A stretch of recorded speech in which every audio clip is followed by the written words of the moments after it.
Welcome to Future _ Music Deep Dive. I mean, today we're taking a microscopic look at the anatomy of a hit track. But if you're tuning in expecting us to just sit here and read off sheet music or debate analog versus digital synthesizers, you are definitely in the wrong place. Yeah, you really are. We are looking at something way more psychological today. Exactly. We are dissecting the psychological chess match, the really complex engineered chemistry between the two artists trying to actually make that hit. We're diving into the show Sing Again 4, specifically this incredibly demanding phase where the top 6 singers are thrown into a competitive crucible. Right, and the premise of this phase is simple but, incredibly daunting. Famous singers need hit songs, so these top vocalists are paired with legendary Korean producers to create something commercially dominant. Right, and for you listening, we need to establish the specific pairing we are breaking down today. So Dorado, who is this female vocalist with a massive, highly emotive range, is officially paired with Code Kunst, and he is a master producer with a very distinct erudite ear. Together, they are Team Kodo. And the ambient pressure inherent in this pairing, is really difficult to overstate.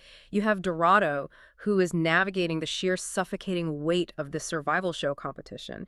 She is stepping into a booth where literally every breath, every single pitch variation is going to be scrutinized. Oh, completely. By the judges, the public, the producer. Yeah, the anxiety is just palpable. So the puzzle for a producer like Code Kunst isn't just about finding the right beat. It is about figuring out how to take a vocalist who is basically swimming in that kind of anxiety and somehow engineer a performance that transcends the fear.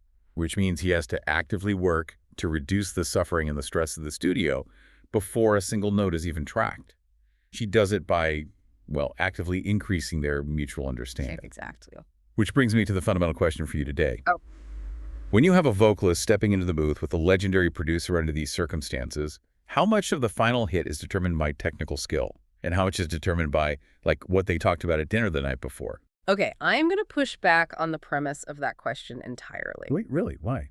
Because you just cannot separate the two. I would argue that the dinner conversation is the literal operating system that allows the technical skill to even run. If you don't establish that relational baseline, the technical skill becomes entirely rigid. Right. You don't get a hit song. You just get a technically proficient performance of anxiety. Okay, I see your point.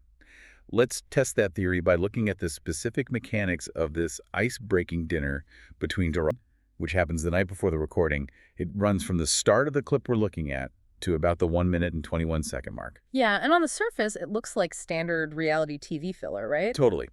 They sit down at a restaurant. Code Kunst asks her this disarmingly simple question. He just says, "Do you like eating?" And Dorado just lights up. She tells him she loves eating, and she specifically fixates on cheese. Oh, the cheese thing is great. It's so good. She outlines this wonderfully simple, humble goal to visit Italy someday for the sole purpose of eating all the cheese there. She even brings up blue cheese. Oh, which is a strong flavor. Right. She acknowledges the strong smell, but emphasizes how much she just loves it. It is a charming interaction. It is charming, but it's what happens next that fundamentally what her favorite Korean food is. Now, for you listening, pause and think about the demographic here. Yeah, think about who he is talking to. Right. Code Kunst is looking at a young, rising pop vocalist. The statistical probability is that she is going to say something trendy, or universally approachable, like tteokbokki. Or Korean fried chicken. Maybe gourmet burger or something. Exactly. Instead, she looks at him and names perilla oil makguksu, and then drops the real surprise, gwamegi. Okay, for the listener who might not be navigating the intricacies of regional Korean cuisine every day, we really need to explain gwamegi. Please do, because it is so specific. It is. This is half-dried Pacific herring, or sometimes Pacific salry. Mm-hmm. It is an incredibly polarizing dish. It has an intensely strong, fishy flavor and a very tough, chewy texture. Yeah, it is not for beginners. Not at all. It is often wrapped in kelp or garlic leaves, just to cut through the oiliness. It is not an entry-level food, and crucially, it is almost exclusively associated with older generations in Korea. Right, and the reaction from Code Kunst is just priceless. He is visibly shocked. He leans back and literally says, "This is a taste for the mountaineering club." The mountaineering club. I love that. It's so culturally specific. In Korea, the middle-aged and older generations are famous for their weekend hiking clubs, right? After which they go down the mountain and eat these very traditional, strong-tasting foods with rice wine. Yes. So he's essentially telling this young pop singer, you have the palate of a 55-year-old hiker. Which is hilarious. But let's look at this through the lens of a hit song strategy. Why does Code Kunst, a hip-hop producer, care what fish she eats? What do you think? I'll tell you why. Because he is actively mapping her profile. When you are a producer, you enter a collaboration with a mental framework of what the artist can handle. Okay, tracking with you so far. When he thought she was just a standard young pop singer, his architectural plan for the song might have been safe, predictable, perhaps leaning on generic pop structures. But the moment she says she loves gwamegi and laughs about it, that framework shatters. Okay, I have to interject here. Are you honestly suggesting that a producer changes the chord progression of a song because a singer likes dried herring? Yeah. Because that feels like a massive reach. I mean, I'm not saying he changes the key of the song because of the fish. Oh, because that would be absurd. Right. But I am saying that musical taste and culinary taste often share a psychological root, which is the willingness to tolerate complexity and discomfort. Okay, that's interesting. Gwamegi is a complex, unconventional, and challenging flavor. If she's not afraid of that, she is likely not afraid of strong, complex, or unconventional artistic choices in the booth. Discovering this immediately breaks the ice, but more importantly, it establishes a surprising baseline of maturity. He realizes he doesn't have to coddle her artistically. He can push her. Okay, I can accept that. It shifts his perception of her maturity, and you definitely see that shift pay off immediately in the conversation. How so? Well, because they bypass the superficial small talk so quickly with the gwamegi joke, Code Kunst is able to pivot to a much more vulnerable, emotional topic. If she misses her family while she is navigating this demanding competition. Right, which is a very grounded question. It is, and she gives a very honest, unguarded answer. She says she does, and she emphasizes that she misses her family far more than she misses her friends. Which is another data point that defies the typical archetype of a young artist. Usually at that age, the social gravity pulls entirely toward peer groups, you know. Oh, absolutely. Friends are everything when you're young. But Code Kunst recognizes this anomaly immediately. He reflects on it right there at the table. He notes how incredibly fast she has matured, admitting that when he was her age, his entire universe revolved around seeing his friends. He even breaks the fourth wall, right? Yes. He turns to the camera and apologizes to his own mother for being that way when he was younger. It is a moment of profound, shared vulnerability. He is looking at Dorado and recognizing a level of familial grounding that he lacked at her age. He is not just looking at a vocal instrument anymore, he is seeing the human architecture behind the voice. Exactly. And this naturally flows into a conversation about her roots. They start discussing what it was like hanging out back home, and the topic of karaoke inevitably comes up. Code Kunst, trying to understand her background, asks if there are no karaoke rooms in the Philippines. And Dorado's answer is perhaps the most critical piece of strategic intelligence Code Kunst gathers during this entire dinner. Oh, 100%. She explains that in the Philippines, there isn't really a culture of commercial karaoke rooms, what Koreans call norabang, because almost every single household has its own karaoke machine in the living room. She tells him, with this great sense of nostalgia, that she grew up singing in her pajamas. Okay, let's really unpack the psychology of that for a second. Okay. Singing in my pajamas. If you are a producer trying to understand how to pull the best performance out of a vocalist, this is the holy grail of insight. It really is. Think about the contrast. Many vocalists in the Korean music industry come through an incredibly rigid, demanding trainee system. Well, yeah, years of evaluations. Right. They learn to sing in mirrored dance studios under fluorescent lights while being graded by instructors. For those artists, singing is inherently tied to evaluation, perfectionism, and high-stakes performance. Which creates a very specific type of vocal tension. If your origin story as a singer is rooted in a highly competitive formal environment, your default state when you step up to a microphone is going to be defensive. Right. You are singing to avoid making a mistake. Exactly. You're trying not to fail. But Dorado's origin story is entirely different. She learned to sing in her living room, surrounded by her family, wearing her pajamas. Singing wasn't a formal event for her. It was domestic. Yes, domestic. It was daily. It was as natural and unstructured as having a conversation. And that reduces the internal friction between the thought of singing and the physical act of vocalizing. For Dorado, her immense talent is rooted in an environment of absolute psychological safety. So true. Code Kunst is sitting across from her processing this. He realizes that if he wants to capture the absolute peak of her vocal ability, he cannot treat the recording studio like a testing facility. No, that would ruin it. He doesn't need to put her on a pedestal or demand rigid perfection. He needs to figure out a way to make a sterile, intimidating, million-dollar recording studio feel like her living room in the Philippines. I love that. And if you are listening to this right now, I want you to pause and apply this to your own professional environment. Oh, that's a good pivot. Think about how we typically onboard people or begin collaborations. Whether you are leading a team in a corporate office, directing a project, or working in a creative partnership, we almost always default to looking at the what. Right? Yeah, we look at the resume, the portfolio. Exactly. We see what they can do. But how often do you sit down and ask your colleagues how they learned to do it? What was the environment that fostered their specific skill set? That's a really rare question to ask. It is. But if you want to elevate a partnership and achieve true coherence-seeking behavior in your output, you have to understand where their foundational skills were built.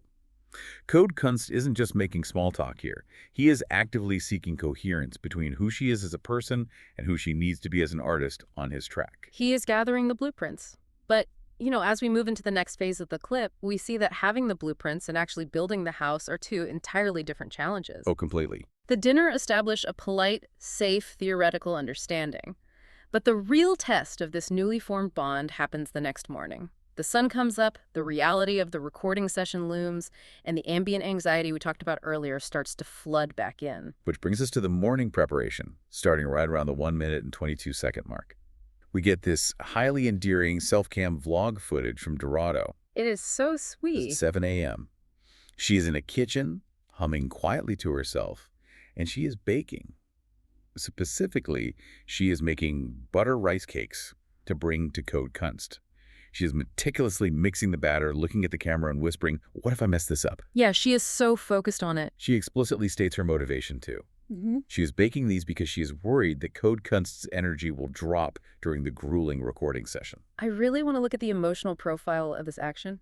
Waking up at dawn to bake before one of the most demanding vocal days of your career, that is not just a polite throwaway gesture. No, it takes real effort. It is a very active, intentional strategy to mitigate the exhaustion of the studio. Recording studios are notoriously draining environments. The air is recycled, there are no windows, the hours stretch into infinity, and the focus required is relentless. It really is a marathon. Dorado understands this. She is actively trying to increase the mutual prosperity of the room. She is quite literally bringing a piece of her domestic comfort, that same comfort where she learned to sing in her pajamas, and injecting it into the sterile, high-stakes environment of the studio. It is a brilliant play for coherence. She is setting the stage, and when she arrives at the studio and gives him the butter rice cakes, Code Kunst receives it perfectly. He does. He eats them, he looks genuinely touched, and acknowledges her sincerity, especially noting that she sacrificed her own sleep to do this for him. It establishes this really great baseline of gratitude. Yeah, it's a very warm moment. But, and this is key, immediately after this sweet, harmonious moment, we hit what I think is the most fascinating strategic interaction of the entire Deep Depth. Oh, here we go. It happens at the 1 minute and 36-second mark. Any controversy is a masterclass in relational dynamics and psychological misdirection. It really is. Tell them what happens. So Dorado brings a plush toy into the control room. She holds it up and says, "You know Barney, I have a Barney friend too." She presents this purple dinosaur to Code Kunst. It is her comfort object. Right. And Code Kunst, without missing a single beat, points at it and declares, "This is a fake." He doesn't just call it a fake, he absolutely dismantles this stuffed animal. He roasts it relentlessly. It's savage. He points out that it is slumped over and says it can't even stand up. He points at its face and says, "Look at the eyes. These eyes look fake." Yeah. And this is my favorite part. He delivers the most oddly specific, hilarious critique. He says, "The color is like subway line 1 seats." It's such a specific burn. The show's editors even lean into the absurdity of the moment, right? They throw up a split screen that compares a photo of the real television-accurate Barney against Dorado's slightly faded, off-brand plushie. And Dorado is just standing there, laughing, protesting, and insisting that's the original color. Now, I know you, as the analyst, are going to say this is all part of some master plan. But let me stop you right there and play devil's advocate for a second. Okay, go for it. Put yourself in the shoes of a vocalist. You are already nervous. Yeah. You bring a personal comfort object into a highly intimidating space to help calm your nerves. The legendary producer sitting in the big chair immediately starts mocking the one thing bringing you comfort. Right. Isn't that incredibly risky? Couldn't that easily backfire, shatter her confidence, and make her feel foolish right before she has to perform? Well, look, if he did it maliciously or if he attacked her vocal ability, yes, it would be a complete disaster. Yeah. But you have to look at the mechanism of what he's actually doing here. This is a highly calculated hit song strategy. A strategy involving a fake dinosaur. Yes. It is exposure therapy for studio anxiety. Think about the hierarchy of the Korean music industry. It is traditionally very rigid. Very true. Seniority is everything. Exactly. The producer is the unquestioned authority figure. The artist, especially a younger competitor on a survival show, is the subordinate who must show deference. That hierarchy creates stiffness. It creates fear. So you are saying he is actively trying to subvert the industry hierarchy. Exactly. By choosing to engage in an absurd, childish argument about the authenticity of a purple dinosaur's eye stitching, he is deliberately flattening the hierarchy. He is defanging the room. Oh, I see. He is acting like a mischievous older brother, not a dictatorial producer. If a producer is willing to spend 5 minutes arguing with you about whether your plushie looks like the upholstery on public transit, he sees this to be a terrifying, unapproachable figure. He lowers the stakes of the entire interaction. That actually makes perfect sense. And the Subway Line 1 joke is particularly telling, too. Well, Subway Line 1 in Seoul is the oldest line. It has a very specific reputation. It is gritty, it is incredibly public, it is unglamorous, and it is used by everyone. Right, right. By comparing her plushie to something so mundane and ubiquitous, he is stripping away the polished, intimidating veneer of the recording industry. He is telling her, subconsciously, we don't need to be pristine and perfect in here. We can be a little gritty, we can be a little off-brand. That is such a good read. It is a pressure release valve. Think about it like a sports analogy. Imagine a legendary coach in the locker room right before the championship game. The players are just stiff with anxiety. Sweating through their jerseys. Right. If the coach walks in and delivers a stern lecture about perfection, they might crack. But if the coach walks in, trips over a water cooler, makes a self-deprecating joke, and gets the whole team laughing at something absurd, the tension breaks. The air leaves the balloon. Exactly. The mockery of the Barney doll serves that exact function. If Dorado can stand in that control room and laugh hysterically at her comfort object being roasted, she's not going to be paralyzed with fear when Code Kunst asks her to hit a demanding high note 10 minutes later. He is engineering an environment where mistakes are no longer fatal. By attacking the plushie, he proves that criticism in this room can be playful. Yes. If they can laugh at the fake Barney, they can laugh at a missed vocal cue. He has successfully increased her understanding that the studio is a safe playground. He has essentially recreated the psychological safety of her living room in the Philippines. And now that the psychological architecture is fully built, it is finally time to capture the audio. We transition into the actual recording session at the 2-minute and 4-second mark. The moment of truth. The track they're working on is appropriately titled Purple Love, which, by the way, is a brilliant little nod that ties right back to the Barney plushie. Oh, that's such a great detail. Tracking vocals. And Code Kunst says something over the talkback mic that I find absolutely fascinating from a production standpoint. He says to her, I'll give you 2 chances. No, 3 chances. Okay. Let's analyze the phrasing there. 3 chances. Why approach it that way? It is all about manipulating the perceived stakes. If a producer says, we have the studio all day, take 100 takes, no pressure, what happens? The urgency vanishes. Exactly. Right. The performance can become lazy or lack emotional bite. Conversely, if the producer says, we're running out of time, you have exactly 1 shot to get this right, the vocalist's vocal cords will physically tighten from panic. Yeah, nobody sings well when they're terrified. The phrasing 3 chances is the perfect middle ground. It establishes a high standard of professional excellence. We are not here to mess around. We need to nail this quickly. But the immediate self-correction to 3 offers a psychological safety net. The cushion. Right. It says, I have high expectations, but I am also willing to be lenient because I want you to succeed. It is a delicate balance of maintaining authority while providing protective mentorship. And then the music starts. Dorado steps up to the mic, and she begins to sing the first verse. Let's talk about the lyrics here. Yeah, the lyrics are, "He got me up at 2 a.m., smiling every day, behind the expressionless face." And this is where we see Code Kunst shift from the playful older brother back into the erudite, meticulous audio architect. Yes, the vocal direction he gives here is incredible. He stops the playback and focuses on a microscopic detail. He zeroes in on the Korean word for behind, which is eopnun.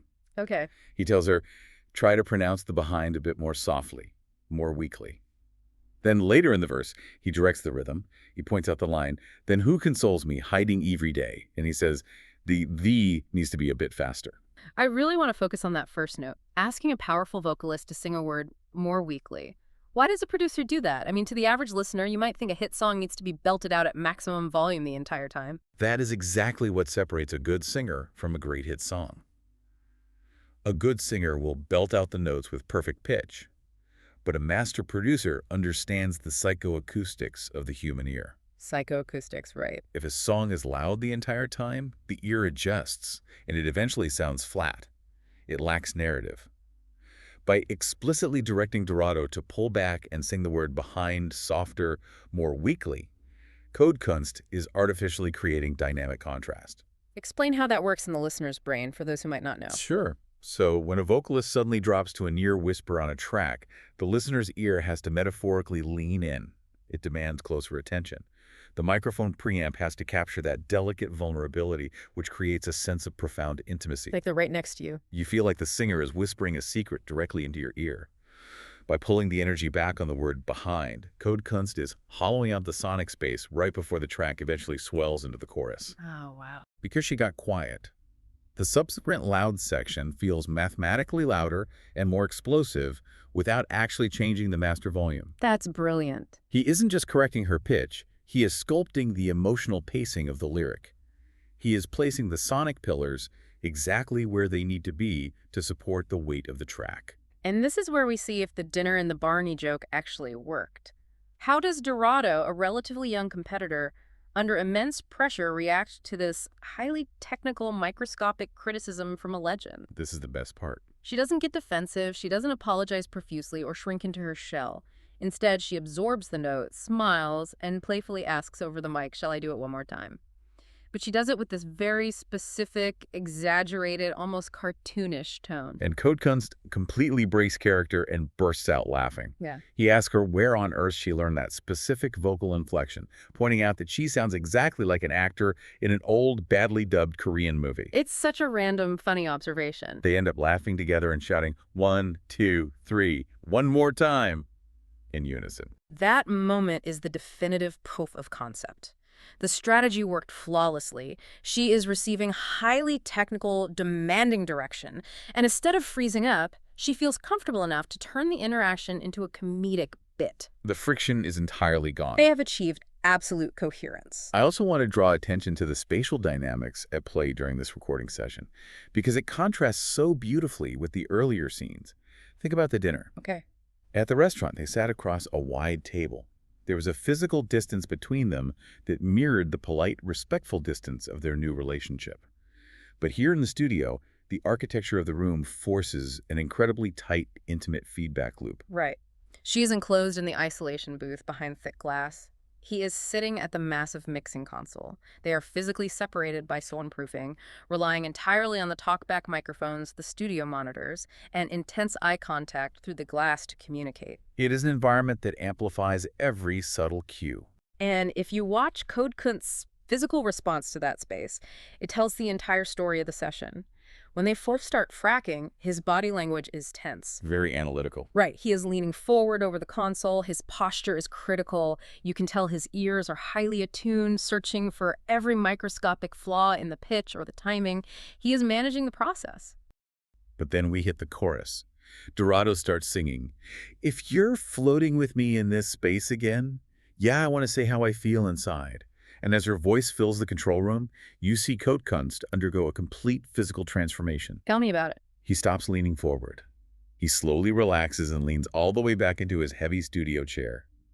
He starts nodding his head to the rhythm, completely lost in the groove, and he actually closes his eyes. Wow. And then he says out loud to the room, Something has arrived. Something has arrived. That is an incredibly weighty phrase for a producer to use. It really is. He doesn't say, that was in tune. He doesn't say, good take. He says, something has arrived.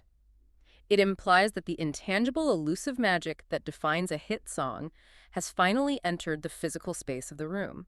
The theoretical chemistry they built over dried fish and fake dinosaurs has literally materialized into sound waves. It is the exact moment a producer realizes they no longer need to micromanage the session.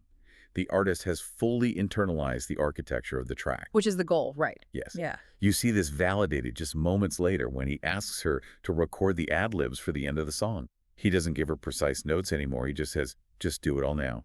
He is giving her total freedom to take the paintbrush and paint whatever she wants over the canvas he provided. He trusts her entirely. If you are in any sort of leadership position, this is the dynamic you should be studying. Notice how the best leaders, whether they are music producers, film directors, or corporate executives, don't just stand at the front of the room and demand greatness from their team. That rarely works. It really doesn't. They understand that demanding greatness rarely produces it. Instead, they micro-adjust the environment. They calibrate the emotional temperature of the room to allow greatness to happen as a natural byproduct. Exactly. Code Kunst didn't just tell Dorado to sing with more emotion. He systematically adjusted the ambient pressure of the room until singing with raw, uninhibited emotion felt like the easiest, most natural thing in the world for her to do. Which leads us directly into the final phase of this journey, the post-recording reflection and the massive hype generated in the aftermath of the session. The vocal tracking is done, the technical execution is complete, and we get to see the emotional fallout. The aftermath. Right. In the post-recording interview, starting around the 3-minute and 38-second mark, Code Kunst is asked about the experience. And he is visibly deeply moved by what just transpired. He really is. He completely drops the cool, detached producer persona. He looks directly at the camera and makes a definitive declaration. He says, "She is queen. Seriously, she's so good at singing. It's crazy." He is queen. He even pulls back the curtain and reveals that he physically got goosebumps 3 separate times during her final vocal take. We need to pause and understand the gravity of that statement within the industry. For a legendary hip-hop producer to look at a young mentee on a reality competition show and publicly call her queen is not just a polite compliment. No, it's huge. It is a massive transfer of artistic authority. He is acknowledging her absolute sovereignty over the song they just created.